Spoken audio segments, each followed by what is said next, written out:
So, good evening. Let's see how we're going to get this started. I don't want to get into the hype about a rigged election and this, that, and the other thing.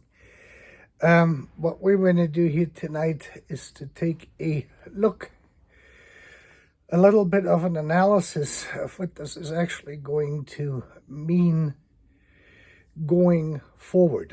So, today, as the news unfolded, I read the online publication, first of all, Wall Street Journal and Washington Post. Then I picked up Bloomberg. Bloomberg was actually the first one to report on all of this stuff.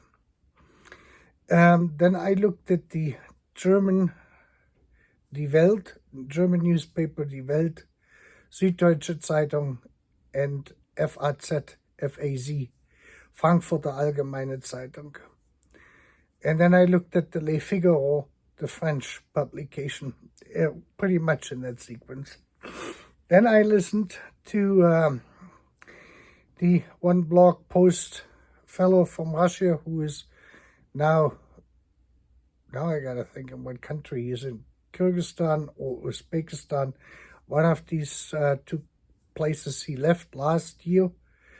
Was it last year? I think it was last year, when the draft thing started to evolve in Russia and that sort of stuff.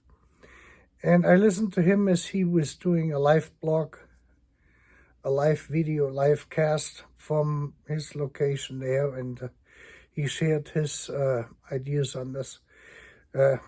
Because everyone right now is saying, well, yeah, it was rigged and this and that. That is not so much the topic here. We want to get into this.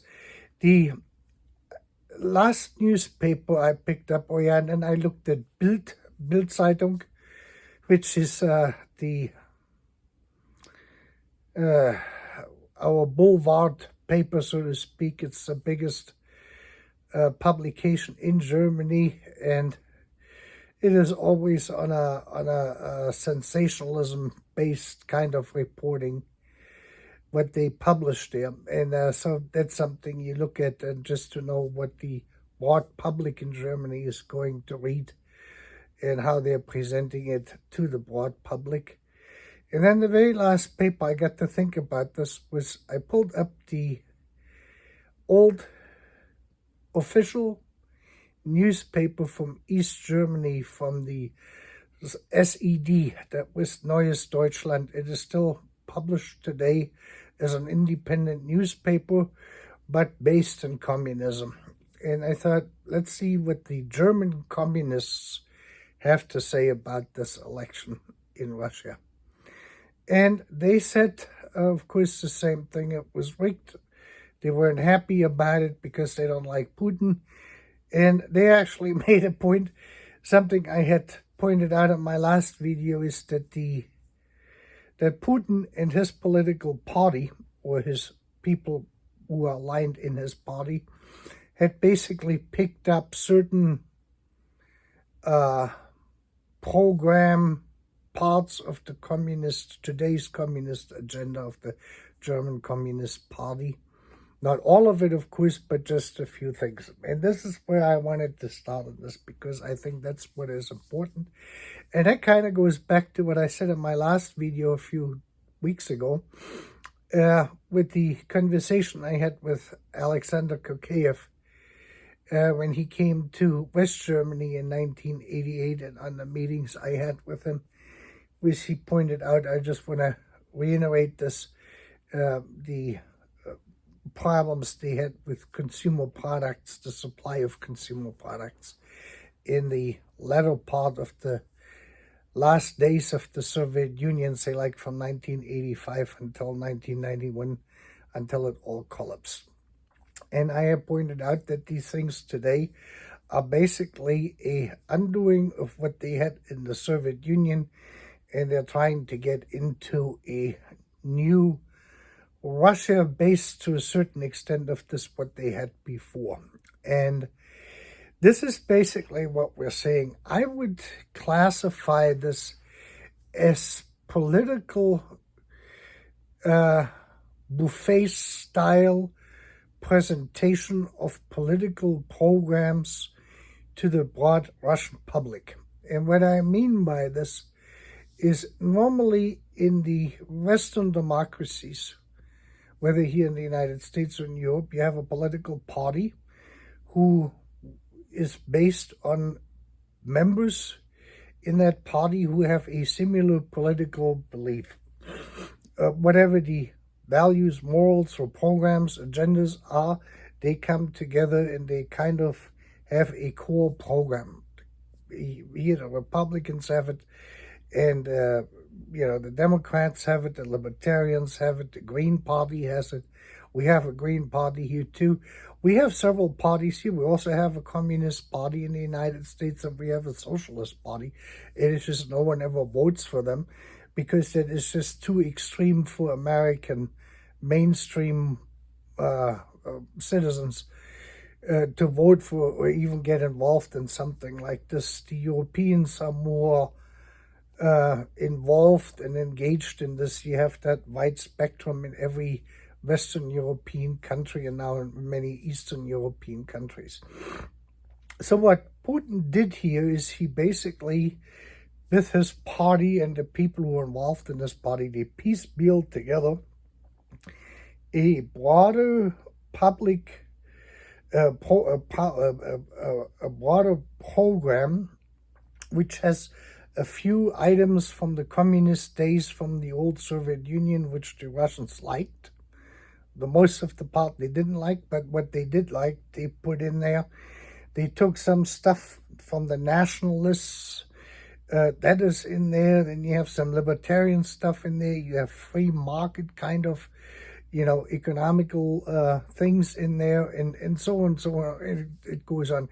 So they did this buffet style, like you would go in a restaurant and you pick out all the things you like. And I have never known any person I've ever met who did not like to go to a buffet, especially if it was a big buffet with a wide variety, because you get all to pick your favorite things out of there. This is kind of what we have now in Russia, and he did this. So this is not really a political program based on democracy, but this is a buffet-style program they have, which serves the broad interest and probably neglects 10 to 20% of the population and the electorate in Russia today, in the Russian Federation. And so you're going to have now these people who protested today by voting at noontime.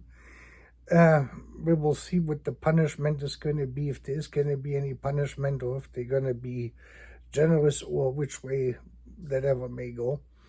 The amount of votes is really irrelevant. If he would have gotten 70 or 80%, even if he got 90% or 95%, it would have made no difference whether it is rigged or not, and because they had already eliminated all the other candidates and all of this stuff. Walter Ulbricht, it was done already before it started.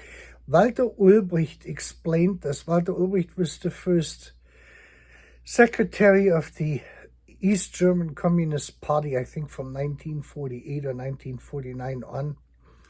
And he said it has to only look democratic. It doesn't have to be democratic, it just has to look democratic.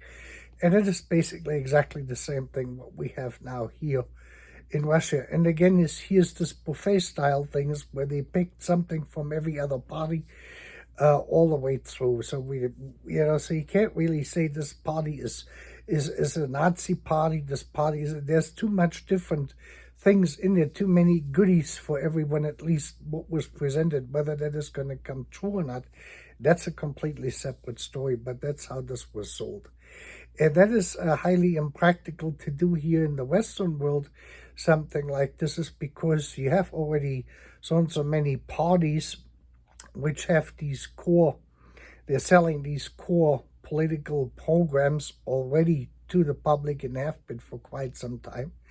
The only person who has been able to mix this up a little bit here in the United States, at least, is Donald Trump. He has been able to kind of take certain nationalist kind of things and immigration things which have been lingering around in the Democratic Party, never really public, but it has been lingering around, anti-immigrant sentiment.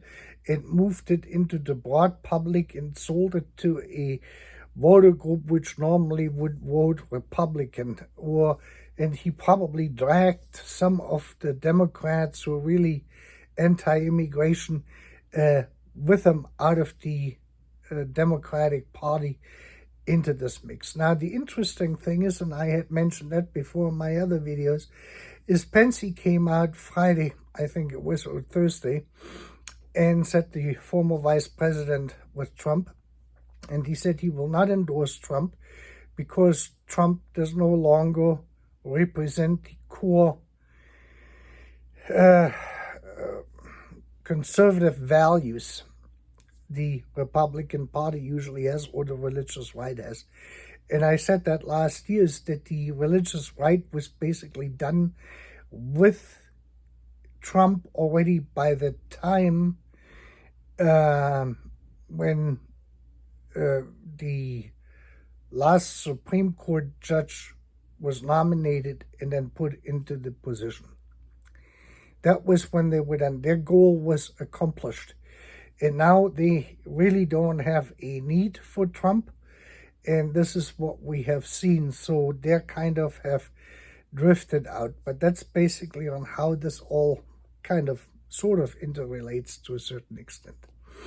Now, in the particular case now with the Russian Federation and Putin for another 6 years, plus his apparatus, which is behind him in this, we will see most likely, and these are predictions, I do not have a crystal bowl I can look into. I got a water glass here to drink a sip.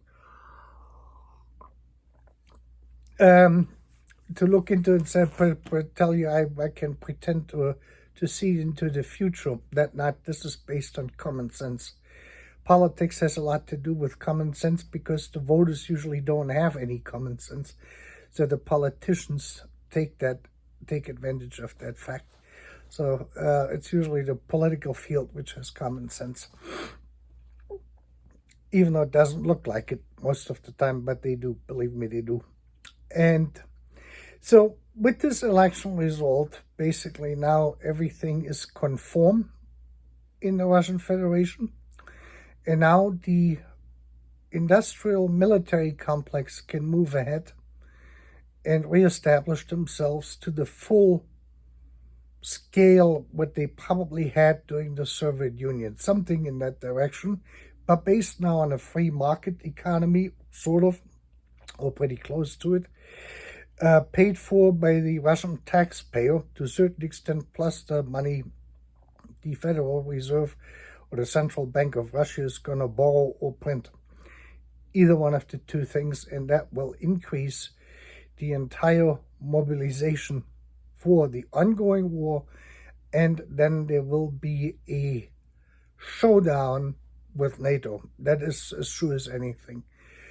I watched another channel the other day, is a military channel, where they said is that a lot of the Russian soldiers had been drafted out of the Kaliningrad, which is the former Königsberg, Prussia region, which has been occupied by the Soviet Union since 1945. And so there is not a lot of military force left in Kaliningrad. The Navy, the Russian Navy, has been deployed into the Black Sea to defend the Crimea and to keep this whole area at bay down there. So Kaliningrad, the harbor, the port is empty for the better part. Plus, a lot of the military equipment and the soldiers have been deployed into the Ukraine. So technically, this would be an ideal opportunity for NATO or Germany or Poland or Lithuania to kind of invade Kaliningrad, which probably no one in the West is going to do. This is just not worth it. That little piece of land with a fairly insignificant strategic value for anyone except the Soviet Union, and that only on a limited basis because it is difficult to supply the Kaliningrad through that little corridor. They have to go through Letland with the trains to supply this whole place, and it is rather difficult, or by ship through the Baltic Sea from St. Petersburg out. So looking at this, these are all the things which are floating around out there. And I have said before, when I talked to Alexander Kokeyev, that we, as the House of Hohenzollern, would not do anything, had no further interest in Prussia, which is still our position today. So we would not support any type of this activity if someone came up and said now would be the time to reconquer Prussia. I just think that would be up to the Polish and the Lithuanians to decide this, whether they're going to do this or not, and I don't think that they will, because NATO is a defense alliance and not an aggressive alliance. So from that point of view, it's already out of the window, unless Putin is going to start a war out of Kaliningrad, which I doubt that they will. He got already enough problems with the Ukraine. Even if they do a full mobilization at this point, the entire Russian defense sector is probably 5 to 7 years behind in the overall rearmament process to do any major offenses against NATO in general, just the sheer size of what NATO can mobilize. So in this sense, but we will see a aggressive confrontation. They're gonna push the buttons here in every direction they can, trying to escalate situations and make the whole relations are gonna get tenser and tenser between the East or the West and the Russian Federation. And that, on the other hand, is going to complicate for Russian citizens to further go into other countries. The travel will become even more complicated than what it is at this point. It is also quite possible that the Russian Federation is going to put a lot of pressure, I want to say Putin, but there's more than just Putin behind this. This is a whole apparatus which has developed there, against Kyrgyzstan, Uzbekistan, all of these former Georgia, all of these former, territories which did belong to the Soviet Union are going to come under increased pressure. And this will relate to the Russian citizens who have moved there temporarily or probably for a longer time to escape that pressure. And we will see how these countries are going to hold up to this. And the other question is, which has to be seen, who is going to win here the presidential election? If Biden is going to win the presidential election and Congress goes along with it, they probably will support countries like Uzbekistan, Kyrgyzstan, Georgia. I don't think necessarily with weapons and that sort of stuff, with military aid, but financial aid. They will get backings there, and with whatever they will need in support other than military, because I don't think that they're going to try to push this any further than where it is at this time with the Ukraine. If Trump wins, Trump may remain neutral on this. On one hand, on the other hand, he's probably going to tell Putin that he may just bomb the daylight out of Russia. Who knows? That I cannot predict. We would have to wait until next year and see what this is going to do. If you are in Russia and you have not left yet, and you are not comfortable with that political situation you have, I said that before, this is about the the last time now to get out. There's a pretty good chance that besides of the European travel bans in other countries, which don't allow Russian citizens into their country, that you will have even a travel ban like it was before from the Soviet Union days, where you could not leave the Soviet Union because of a lack of documentation or travel restrictions put in place. This is something you have to be aware of. If you're very uncertain, I don't want to, implement any fear here in people, but if you are ready to leave, I would say this is pretty much the last opportunity you have to get the heck out of there. For those Russian citizens which have left and are in Uzbekistan, Kyrgyzstan, and other countries like Georgia, you have to be prepared to possibly leave there. If it comes to a full mobilization in Russia, then there is a good chance that the Russian army is going to trying to get into these countries as quickly as possible before Trump takes office, or even if Biden is going to get elected, they're going to get in there pretty quickly to prevent any type of support buildup from the West in those countries. Now is basically Putin's chance to go in there. And that will immediately change your situation there. And it's going to be more comparable, more similar to what you would experience in Russia, if you were still in Russia. Whether because of political opposition or because you're operating a YouTube channel which is not in tune with the official political direction the country is taking and that sort of stuff. So you want to think about this. This would be my suggestion. There's going to be a lot of Russians who are going to stay, and they're going to go through whatever they're going to go through, and they're going to be okay with it or less okay.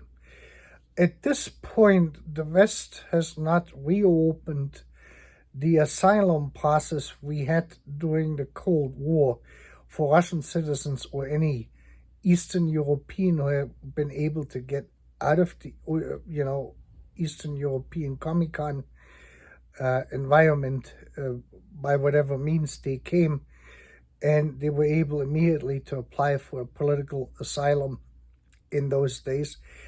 The West has not reestablished this yet because the political system here is going to need time to digest all of the stuff and to move through with their changes. So if you're Russian and you're a political dissident, under the current political environment, you will have a very difficult time obtaining political asylum here in the United States or even in Germany or France or any of those countries, because that was kind of abolished after 1991 when the Soviet Union collapsed. This is just some background information. So you will have to kind of find an intermediary where, you can stay. Latin America has some connection, could be a possible in-between, especially South America, Argentina and Brazil, Chile, and Ecuador, those countries, there's some, communist kind of groups active. They have been for a long time. And Erich Honecker went there, for instance, after East Germany collapsed with his wife, and he passed away there, and this, that, and the other thing. I forgot now which country that was. And those countries may have a possibility. If you can get there, you will have to move that far to avoid any type of prosecution through the current political regime you have now, probably getting into full gear on top of this to avoid this. And this is kind of my thoughts I have to some of my fellow YouTubers, especially the ones who are more critical of the system. Heed my warnings. I've been around the block a couple of times, and this is not my first rodeo with this kind of stuff which I've dealt with or, grew up in on the other side of this. And so we were always supportive, and we will be supportive now if this goes back to the something similar of what we had until 1989, until November 1989, if it is going to return to this kind of totalitarian system. It will not be a communist system. It will be a buffet-style system.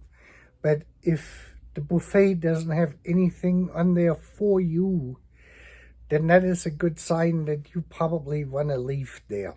The sooner, the better. And with that, you have a great evening.